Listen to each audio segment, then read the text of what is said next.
Has the everything melt up, the crack up boom, the bull market of all bull markets finally begun? Or is this just a trap right before a major crash? Taking a look at some prices, we have Bitcoin going parabolic at all-time highs. Gold has been continuing to make new all-time highs for months now and has had a slight pullback, but is still in a strong bull market. We have the stock market at all-time highs. We have real estate at all-time highs, with the median sale price of a home sold in the United States at $420,000. And it seems like everywhere we look, asset prices are moving higher and higher. So why is that? Now, some people are saying it's because the market is pricing in that Trump's policies are really going to be that much better for the economy.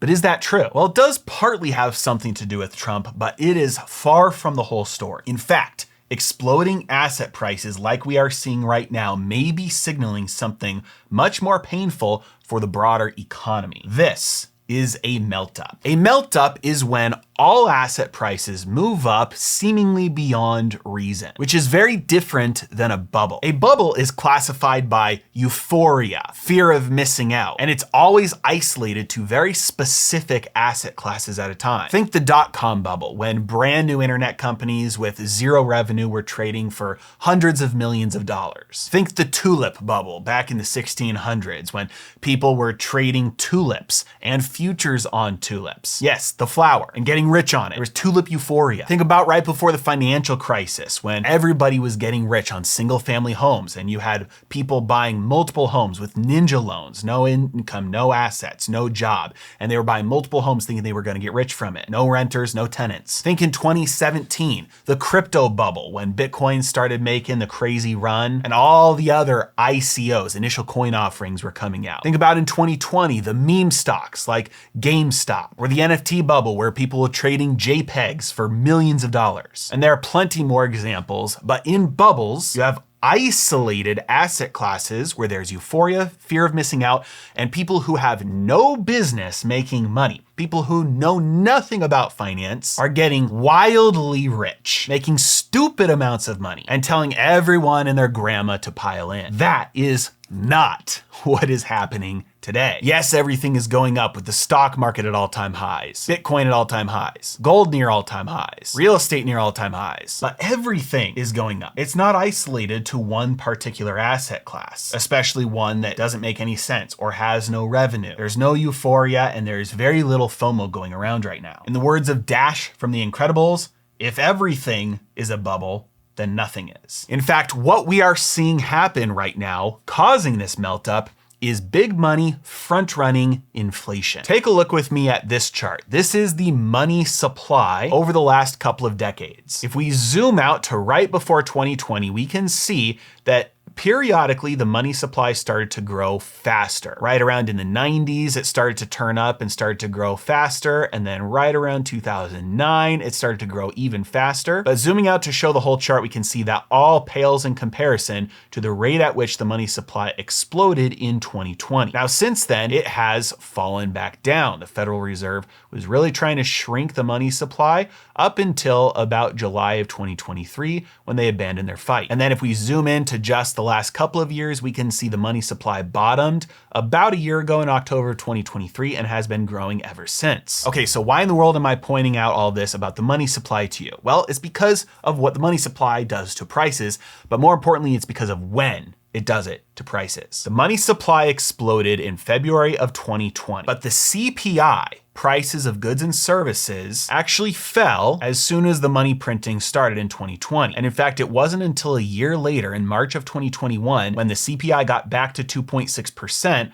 around where it had been before. You see, with goods and services, there is a lag between money printing and prices. It takes time for new money to work its way throughout an economy and be there, get into people's checking accounts, get into people's incomes and paychecks, for it to be there to bid up the price of goods and services and cause an increase in demand. But it does not take a long time for money printing to hit asset prices. We can see the stock market started to crash immediately in February of 2020, but it bottomed 1 month later in March of 2020, when the money printing started, and immediately started rallying from there and continued on an insane bull market until it peaked in December of 2021. Coincidentally, right around the exact same time that the money supply also peaked. In other words, assets respond very quickly to changes in the money supply. As the money supply started to fall throughout 2022, so did asset prices. We can see the money supply really stopped shrinking around May of 2023, moved sideways, and then started to grow again after that. That also marked around the bottom of the bear market in stocks, and asset prices have moved up since then. I'm using the stock market here just because you can see it so clearly, but you can see very similar price movements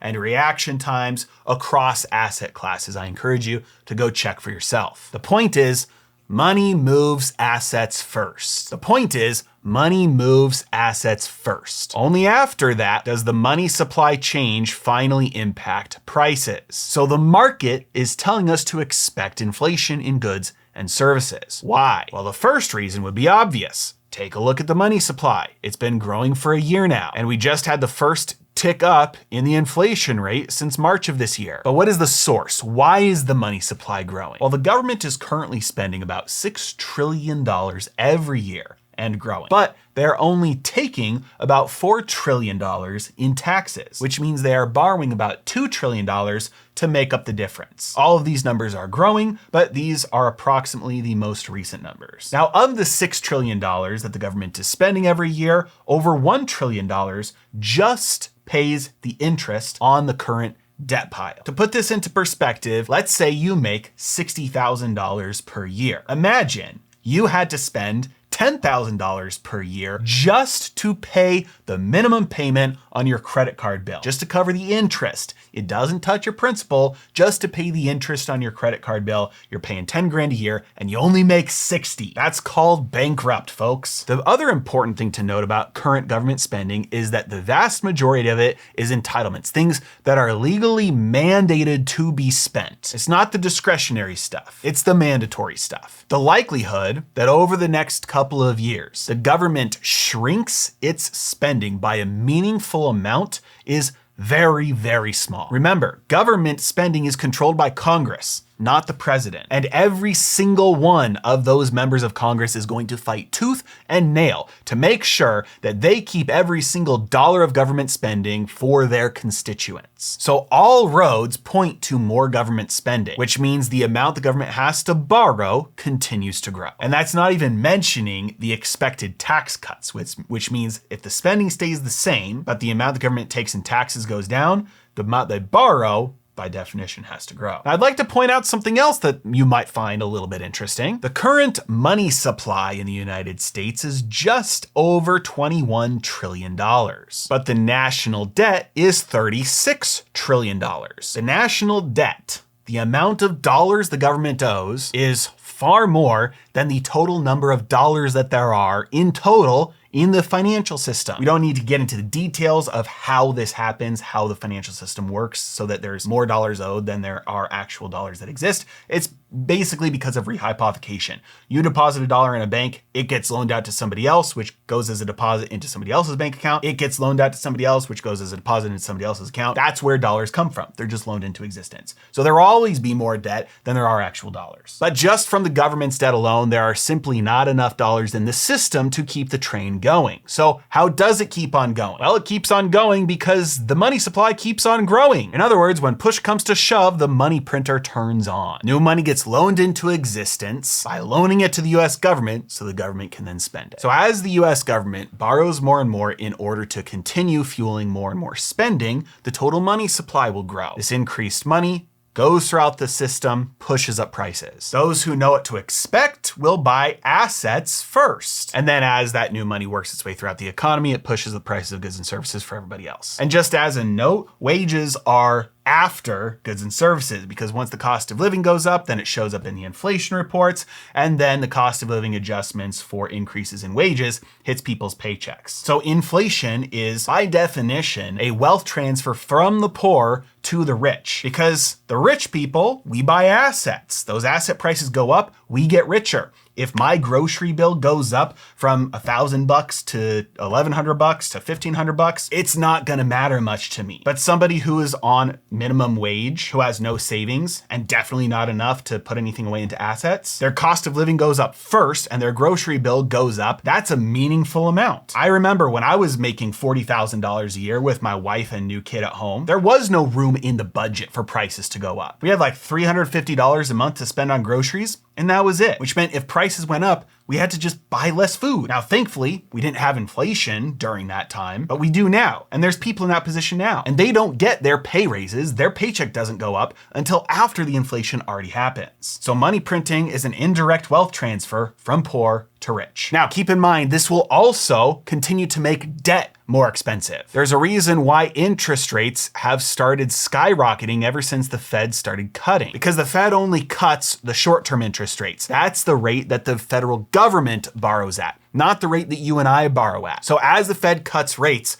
it makes government spending and borrowing easier, which means more money, which means more inflation, which means when you and I borrow, the lender wants to cover themselves for their loss in purchasing power, so they're gonna charge a higher interest rate. Mortgages right now are topping 8%, and the Fed's already been cutting, and people continue to expect the Fed to cut. That's not making our debt any cheaper. The Fed will keep short-term rates low to make sure the government doesn't default and has all the spending they need, which means everybody else gets higher prices and higher rates. And so, those with money put it in assets to protect themselves, because markets are not the economy. I'm constantly on YouTube talking about, hey, there's some problems with the job market. Hey, there's problems with this debt. Hey, there's problems with this bank. I'm talking about economic problems and why people are hurting as a result. And then people look at the stock market continuing to go higher and higher and higher and say, man, you're missing out on everything. It's like, no, everybody in my paid membership program understands. I'm never short the market. I've never told my people to stay out of the market. I've never said go to cash. We're invested, we're hedged, we're making money. That doesn't change the fact that there are people that don't have money that are really struggling right now. That higher debt and higher prices really makes a big impact